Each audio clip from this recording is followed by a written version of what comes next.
Hi,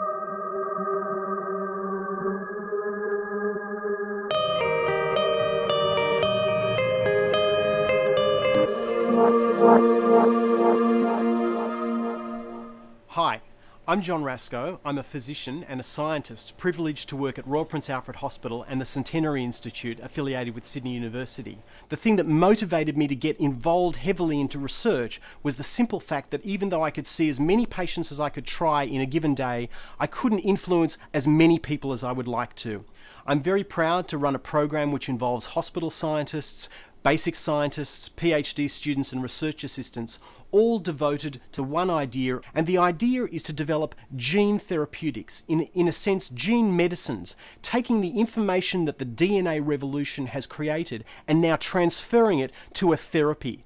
Isn't it extraordinary that over 50 years ago a Nobel Prize was won for the discovery of the DNA double helix, and yet to this day there really isn't a serious delivery of DNA-based medicines to actually cure serious human diseases. So let me take you on a tour of our laboratories and show you the basic aspects of the laboratory that we actually do the work in for the Cell and Gene Trust. These are our DNA photocopiers, if you like. They're machines called PCR machines, worth at least $10,000, some of them $20,000, that amplify DNA 1 million times over. We take DNA in minute amounts of liquids in these tubes, put them into the machine, and about an hour later we get 1 million-fold more DNA. So once we've purified the DNA after photocopying it in the PCR machines, we want to do something with it. We want to study it and ultimately put it into cells as a therapy. But before we can do that, we need to study what it's going to do in individual cells. And so we use microscopes like this to detect whether we've got the gene in and what it's doing. Together, a microscope like one of these and the supporting computer will cost about $85,000. This is the area where we do our molecular biology, that is, separating out bits of DNA. We use high voltage electrophoresis, which is a way of separating out DNA in jelly, just like the jelly that you've got at home, to separate out the DNA based on its size. That tells us a great deal about the DNA and how we can change it. One of these machines costs about $5,000 and these cost about $1,000. After separating out the DNA in the jelly, we bring it here to this apparatus, which is a gel documentation device. We put the jelly on this UV light here, and then we're able to take a photograph with the camera, which comes up on the computer.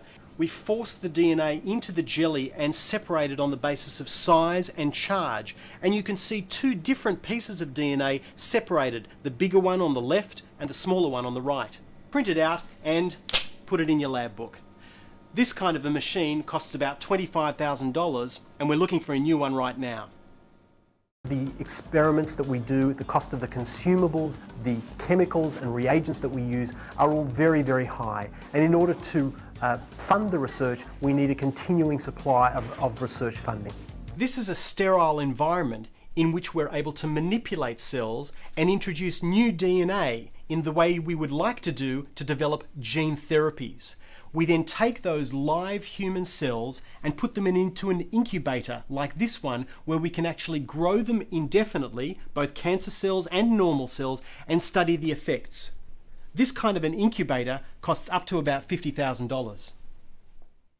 So our idea and the idea of the Cell and Gene Trust is to marry the genetic information that encodes the root cause of disease with cells and bring those two things together and deliver gene therapeutics. That's the idea, that's what we're determined to make happen.